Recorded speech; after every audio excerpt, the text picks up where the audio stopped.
Good morning. Thank you. So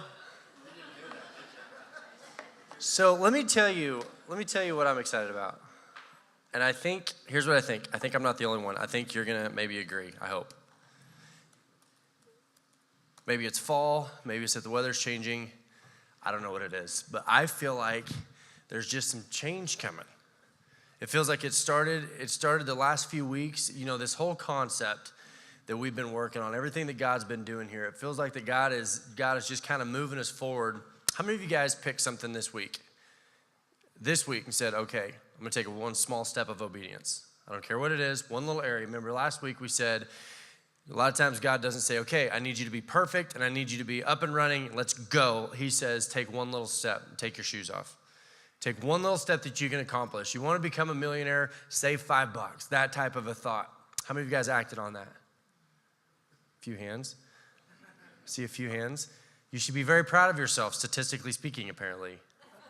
I'm obsessed with it. I'm telling you, it's all I can think about right now. It has just taken over my thought pattern. It goes home with me.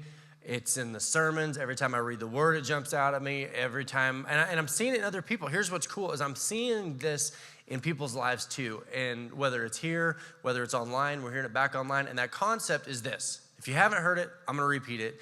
The concept that seems like it's just sort of hovering over our church right now is what could be. The what could be. Because so many times when God comes in, he doesn't say, okay, see what's been going on. See what you've been doing. Well, that's only helpful if he follows it up with, but I also see what it could be. I can't get past it. And in the lives of the people that have come through here, here's what's exciting is that I've already seen it work. You've already seen it work. If you've been here very long, you've known someone who has come through this process and they look different today than when they got here. It works. What God does here, whatever it is, for whatever reason, because I'm telling you, we do everything wrong. We get it all wrong. According to what they say you have to do to do church, we're a mess. And God takes people from where they are and he starts to walk them through what could be. And it's not long until people go, I can't even remember what it was like before. I can't remember what my life was like before God began to do this stuff, whether it's marriages or jobs or families or things like faith, hope, purpose, whatever it is. I am excited about the what could be. And I read a definition this week because here's what I know. When I move into a community that is older than me. I got here 7 years ago, so I'm still the new guy. Central Oregon. My grandkids might not be the new kids. That's just how it works. But when you come into a community that's been established, you're gonna run into people who have been the way that they are for a long time. How many of you guys can remember what life was like before the church got here? So when I have the audacity to stand up here and go, start to ask what could be, it is a natural reaction it is no judgment. It's a natural reaction to go, okay. Listen, we've been here a while. We know how this is. We know how this works. We like what you're doing. Not you guys. I'm saying it could be said. I read a biblical definition for hope this week. When you go to the Bible and you hear the word hope, here's what the word says. It is a confident expectation of what God has promised, and its strength is in his faithfulness. Let me tell you what I just read. That when you have hope, there is an expectation that God is going to do something new. There's an expectation. When you have hope, you expect that God's going to do something new, not based on your performance, based on his faithfulness. So if you find yourself listening to me talking about hope and new and change and what could be, and you're like, okay, that is by definition a loss of hope. And my Bible tells me that God brings hope to the hopeless. I'm more excited about the people that are incredulous. I'm more excited about the people who sit with their arms folded going, yeah, we'll see. You'll see. Because God was here before you were.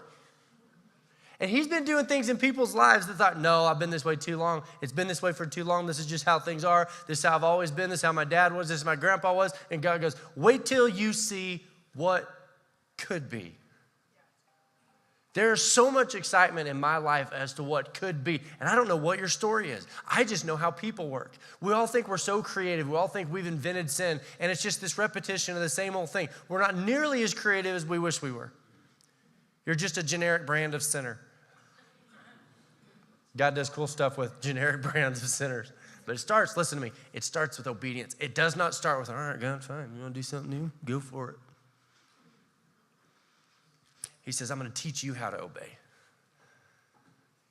That is an insult in 2018 to suggest to someone that they need to change. That God's going to go, I see where you are, but I also see what could be. And guess who's going to have to change? It isn't me. God's not going, I'm sorry. Tell me again what the pronouns are. That's probably too soon. Listen. What he's saying is, you come to me, you start. You start. And what he knows is that when you start, you are going to like what you see. This does not start with God obeying your orders or leaving you where you are. That's an insulting concept to even think about. All right, God, save me, but leave me where I'm at. What you're saying is, I don't need saving. You need me worse than I need you. It has to start with the concept of obedience. Your life will not change apart from obedience. Isn't that a terrible word to even say? It's a hard word to even say because it suggests that maybe someone's wrong and someone else is right. It's the reason as a pastor I hide behind the Bible because I'm like, I don't care what you do. You can live however you want to. I'm just going to tell you what the word says, and if you want the results of what's in there, you got to do what it says. God says, okay, you're going to learn how to obey. What God knows is you people don't know how to obey. We're not taught to obey anymore. We're taught that obedience is an insult, and what God's saying is, okay, then I'll go slow. We'll take a baby step. Just take your shoes off. If you want to eat an elephant, how do you eat an elephant? Nope, you take your shoes off. Okay, John chapter 9. John chapter 9.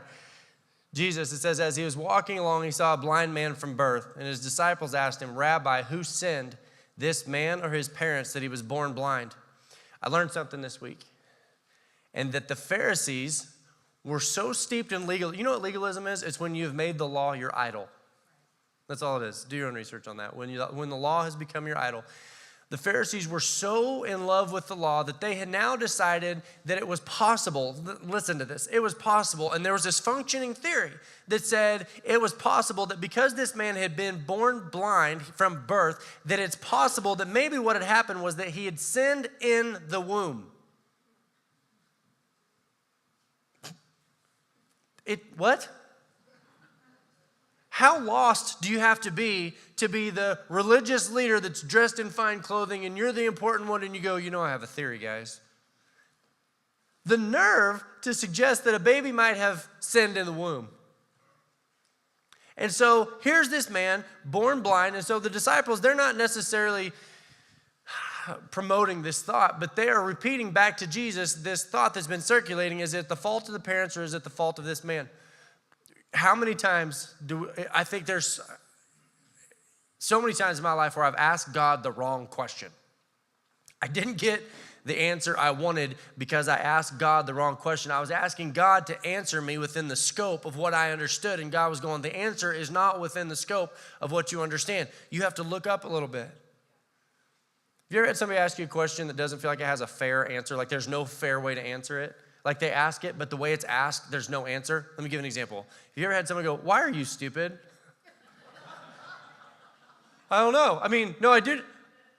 I'm not. See, they didn't give you the option of I'm not stupid. They said, why are you stupid? Nobody else worked in the feed store when they were a teenager?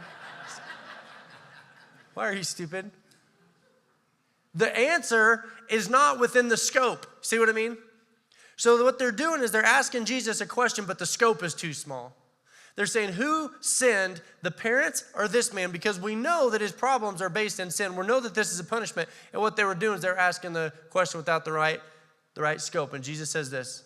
I have loved this series. The last 2 weeks I've had more fun preaching the last 2 weeks.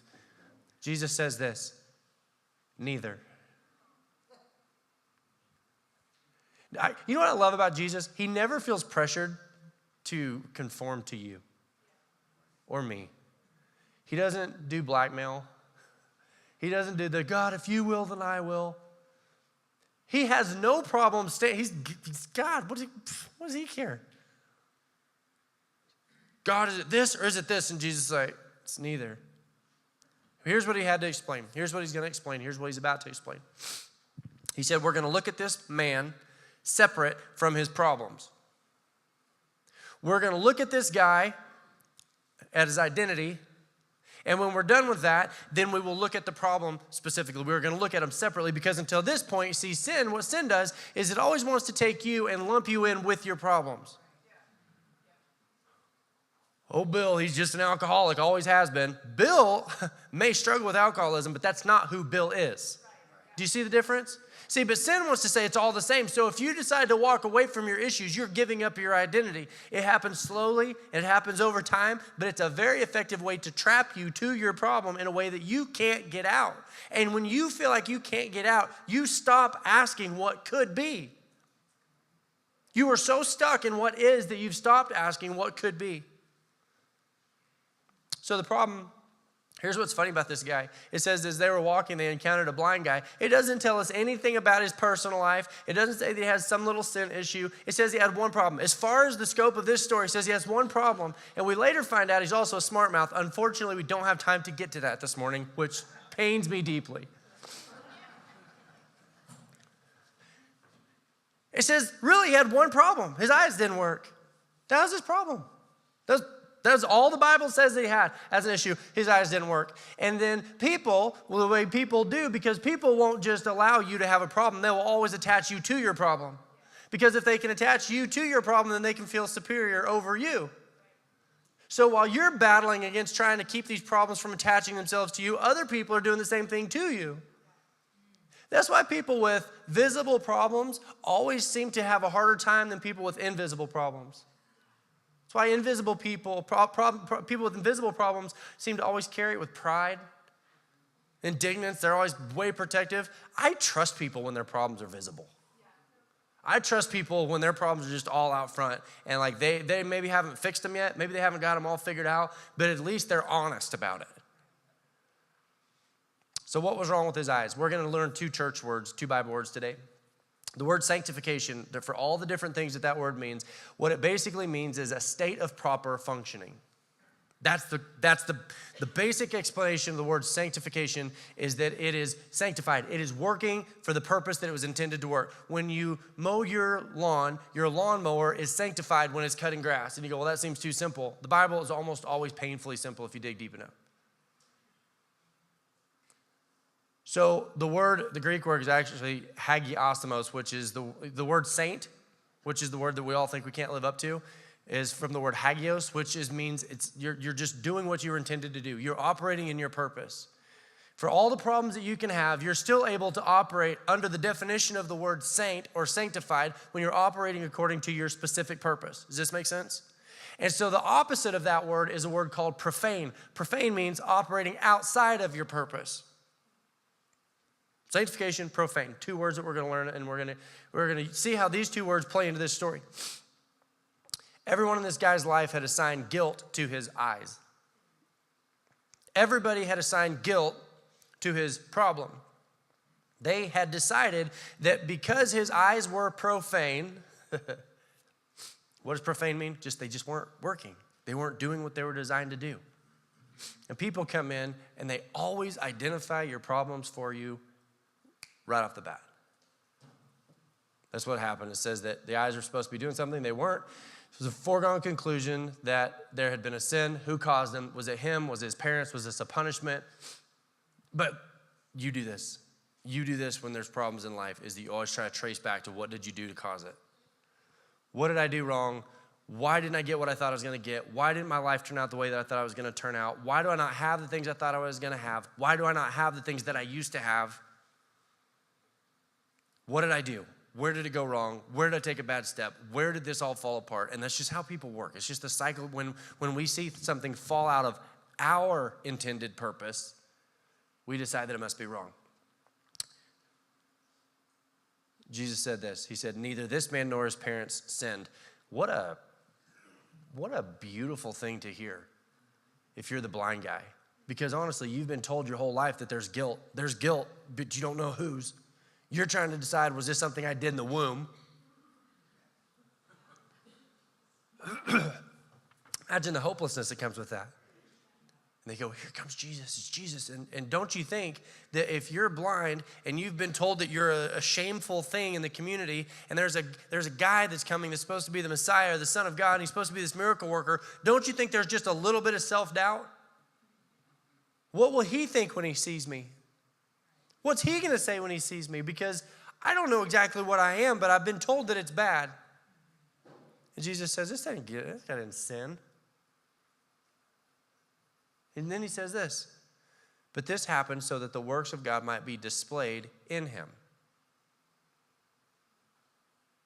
See, that is the opposite of guilt. That is opportunity.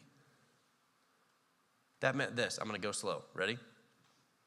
Jesus saw a function or a purpose or a plan that nobody else could see. If you're asking, what could be, and you're doing it apart from Jesus, good luck. If you've decided you're going to clean yourself up and then bring yourself to Jesus, good luck. That would be like this blind guy saying, you know what, I'm going to go find a purpose for my blindness. Good luck. Here's what we have gotten away from is that we are not the creator, we are the creation. Why we would ever want to withdraw from the Creator who knows the plans, who knows the purpose. It says that we were fearfully and wonderfully woven together in our mother's womb. What about that would cause us to decide we want to do it on our own? Scrap the idea of what could be if you're not willing to participate in obedience with Him. It's a useless question. But if you go to Jesus and go, what could be? Jesus goes, your eyes. Oh, no.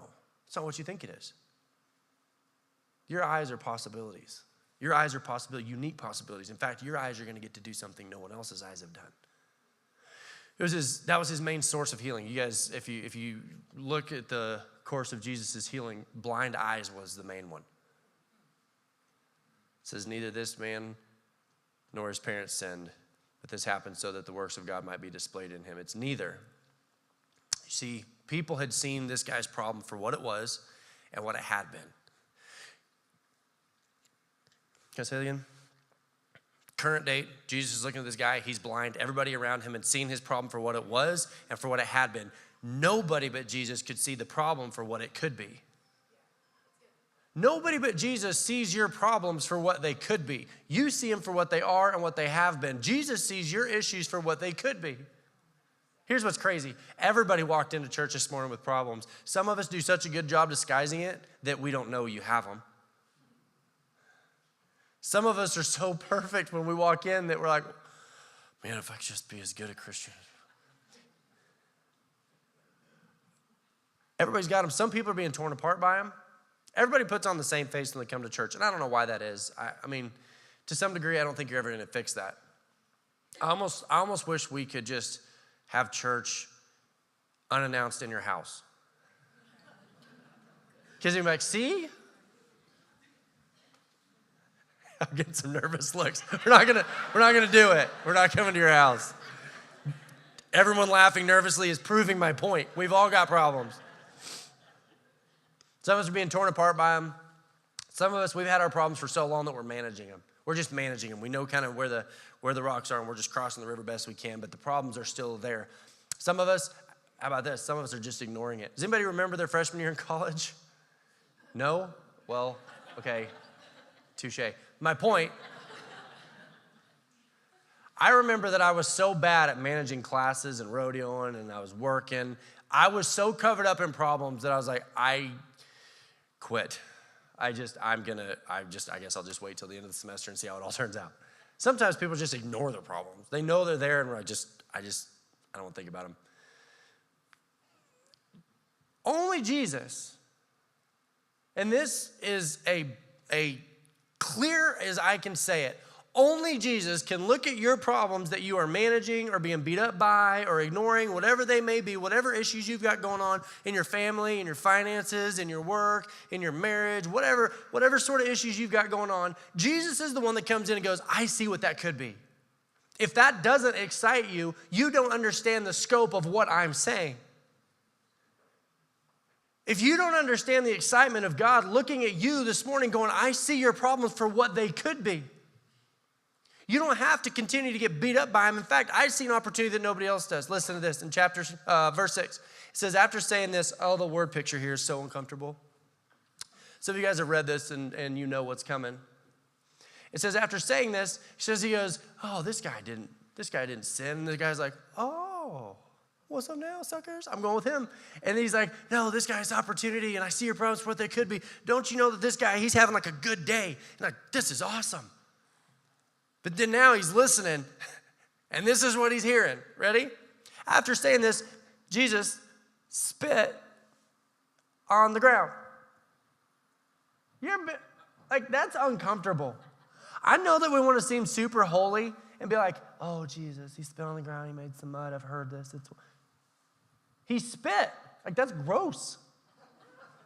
And if you think spitting on the ground isn't gross, good for you, Captain Holy. But you're like, he's going to heal me. What's he doing?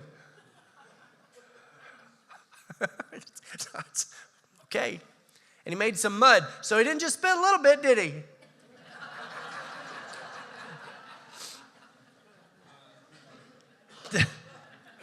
You ever read this story in this? What's he doing? And you're like, I don't want to tell him. You tell him. He's like, I'm not deaf. I'm blind. What's he doing? And then he takes the mud from the spit that's...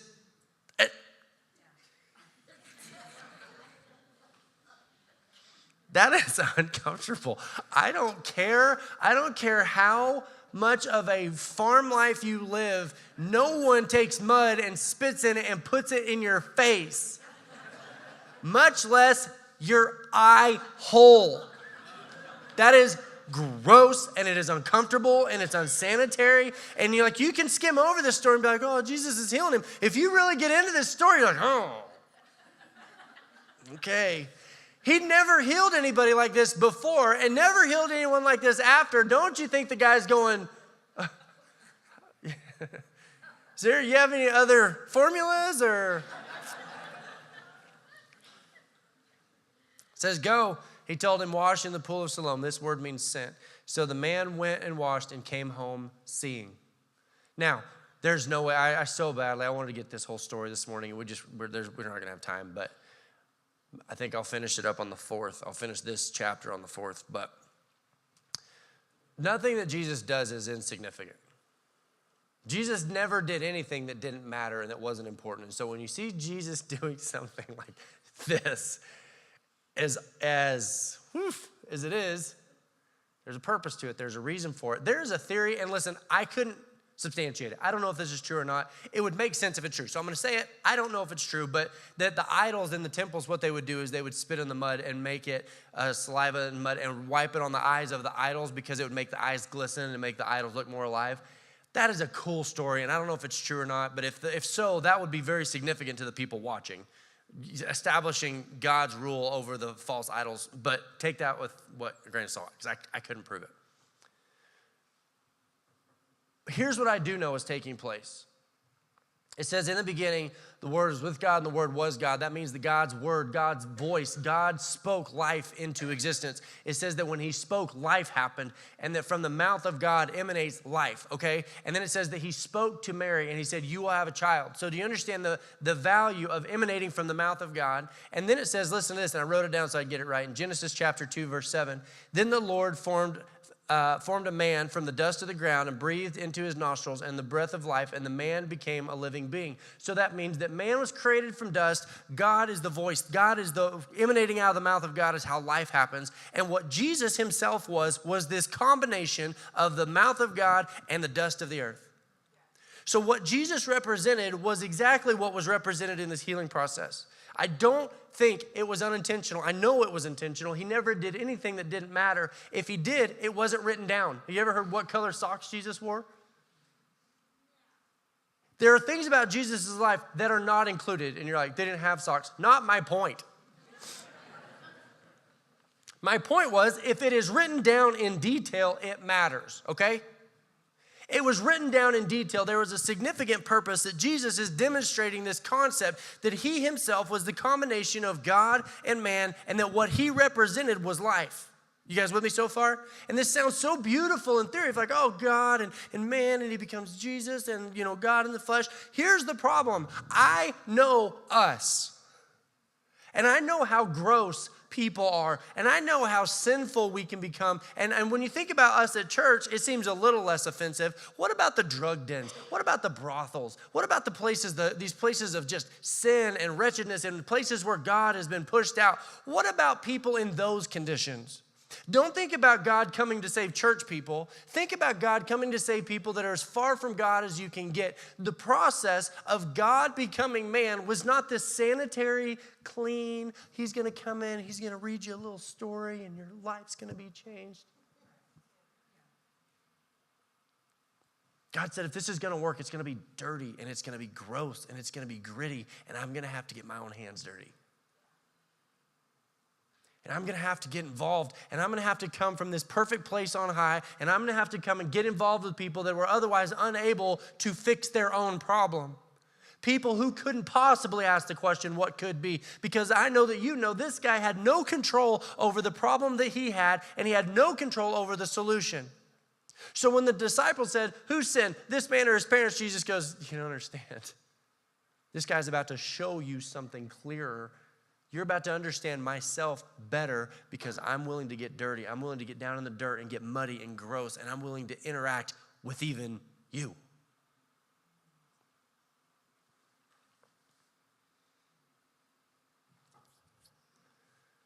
Here's why.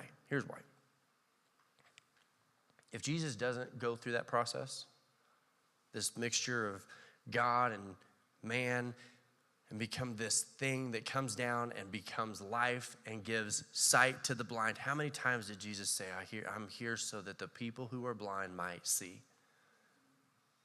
He wasn't talking about physically. Physically was a demonstration of what would happen spiritually. Jesus said, because of what I'm doing, because of my interaction, your eyes are going to be opened and you can start to ask what could be. You don't get to ask that. We don't get to ask that without Jesus. The only reason what could be is exciting. Think of this. You guys know, it's not my notes, so we might be here a while. You guys know there's a $1.6 billion lottery on Tuesday? We've got a whole country of people asking what could be. You might win it. Hey, you might win it. And then guess what happens when you die? It's kind of sad when we think about it. You give it all back. If you guys didn't know, it's not like you get to heaven and you're like, woof, got him. The sadness is that we are at best temporary. The what could be is temporary. Jesus says, I didn't come so that your temporary could be improved. I came so that through the combination of God and man, your eyes could be open and you could see, and that your what could be becomes eternal. Then no matter what happens tomorrow, you've got an eternity waiting for you that is designed and created as a reward for those who allowed Jesus to come in and get dirty up to his elbows and interact with us in our most messy and in our gross, not when we're at church, because nobody needs saving at church. Look around. You guys are perfect when you're here. It's funny to me that sometimes people, I'll bump into people during the week and instantly they're like, oh, hey, as though I think this is who you really are. Been at this for a little while. I don't need saving at church. I'm saying when your hands are covered in grease, farmers, and the thing you're working on still won't work. That guy. The moment that you open the bill and you're like, the words that you thought weren't in there anymore find their way out. I'm picking very tame examples. I know better. I'm not. Jesus said, that's why I'm here. I had to get that kind of dirty because I'm going to pay for that kind of sin.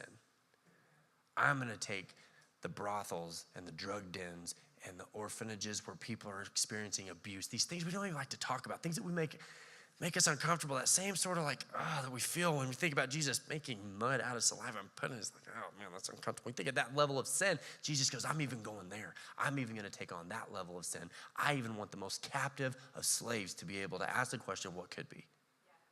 So that your problems don't have to be attached to your identity. Jesus says, I can remove the problem and revive the person. That you can be you without the problems that have plagued you your entire life, even if since birth. I would say this. It is unfair. Not that God needs my defending him. God doesn't need me to stand and defend him, but I'm going to say this. In your heart of hearts, it is unfair to the creator of the universe for you to ask him to save and forgive and accept you and bring you into the family and separate you from your problems and give you opportunities and then say, but leave me here to do what I want. How dare we? How dare we as people say, but I'm good like I am. I want to be saved. I want to get into heaven, but you don't understand. I'm like this because like this is just me.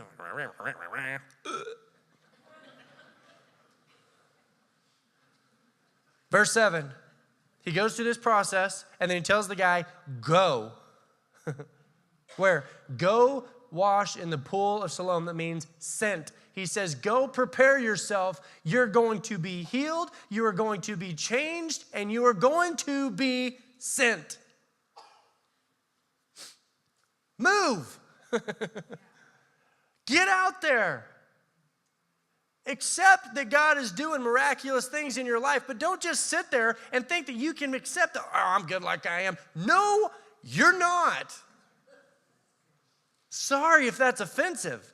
Sorry if it's offensive to hear that you're not good enough like you are.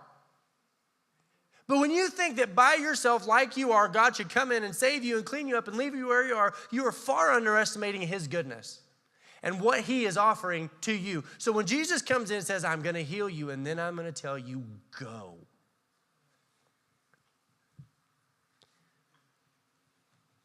What you're saying is I don't need saving because where I am is good enough.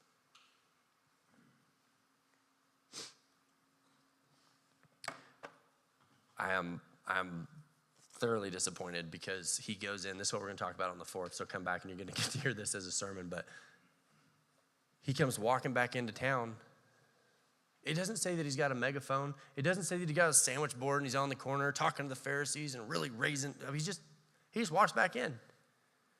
And now the problems that he had were no longer plaguing him. Let me tell you, when God begins to answer the question of what could be, people are going to go, what happened?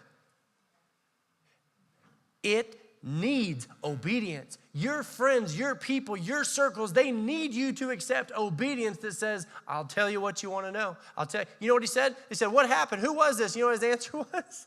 Super spiritual. I don't know. What a mighty evangelist this guy was. You represent a hope that you can't understand when you and your problems start to part ways. When the problem that you've always had your whole life, whatever it is, I don't care what it is. When you start to wear the change, when you start to wear what could be, and listen, if you're in here and you're the most disappointed by the possibilities of what could be, let me tell you, that is why this sermon is happening. That is why God is doing this, is he is bringing hope back to people who have settled into what is. People who have just accepted, I've been this way since I was a child. God's saying, I can do something there, but it's going to be kind of dirty and it's going to be kind of gross. And you got to understand, I didn't come down here to stay clean. I came so that I could get dirty and I could go the places that you're going and I can be a benefit to you and I can help you. But then you're going to have to learn to obey me. You're going to have to learn to obey me because if you will, I will lead you out of this life that has kept you trapped, that has kept your problems and your identity swarmed into one big ball where you can't see the difference between the two. We might as well come to terms with it now. We might as well come to terms with it now that your life will not change if you can't accept the idea of obedience. If that's hard, that's okay. We're not going anywhere. If that takes you a year, that's okay. If it takes you 10 years, I think we'll still be here. When you're ready, God will give you those little steps. It says just go wash in the pool of Siloam. Go wash in the concept of being sent. Go wash in the idea that says you're dirty, I was dirty, you're going to want to get all that out of your eyes. Because when you do, I got things coming. I got a life coming. It's going to be different than the life that you've lived at this point. Let's pray. God, let us never lose sight of what could be.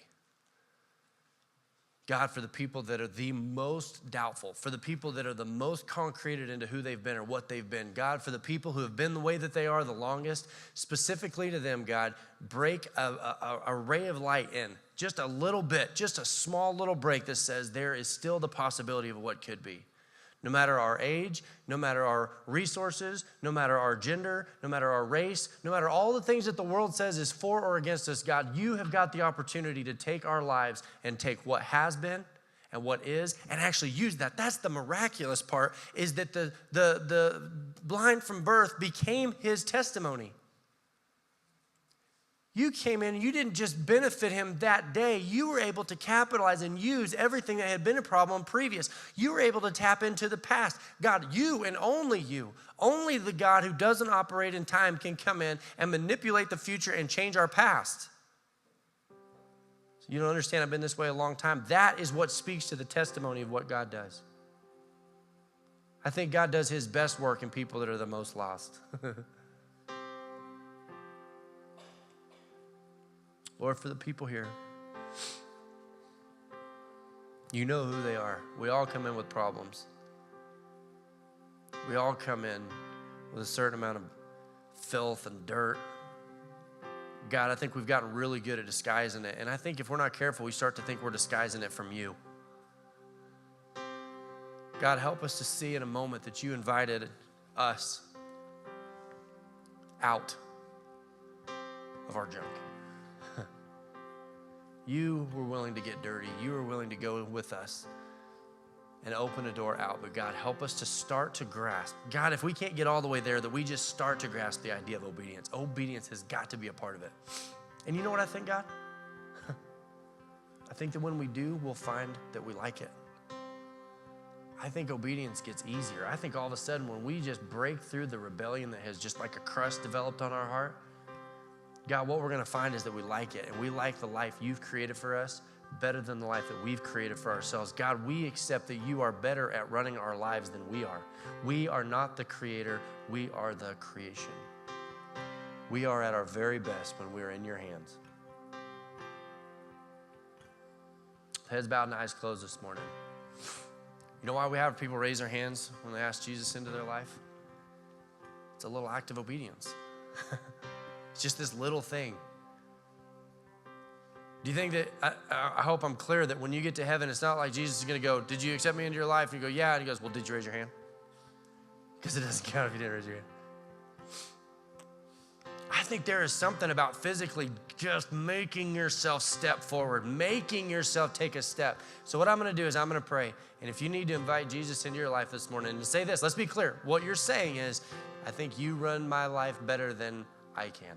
My favorite verse in the Bible, my absolute hands down favorite story in the Bible is Jesus said, do you believe? And the guy said, I want to believe, but help my unbelief. If that's as far as you can get this morning, that's okay. I want to get there, but I may not be there yet. I want to believe, but help my unbelief. If you would, just pray with me. Dear Lord Jesus, thank you for loving me when I was unlovable, for willing to be dirty so that I could become clean. Please forgive me. Thank you for the cross that created hope. Restore hope in my life. With heads bowed and eyes closed, here's that moment. Nobody's looking around. The idea is not to embarrass anybody. We're not going to ask you to come to the front. That might be too big of a step. A little baby step. Start with a little baby step. If this morning you said, I know that I need to invite Jesus into my life, would you raise your hand? Yeah. Look at there. Yeah. Lord, you've seen the hands. I couldn't be more excited about little steps right now. Lord, if every other church on the entire planet is outpacing us, I'll take baby steps every day. God, help us to wrap our minds around the fact that you are the only option for what could be. You are the only place that what could be comes from. Otherwise, it's at best temporary. God, give us a concept of you and who you are to us and who we are to you. Pray in Jesus' name, amen.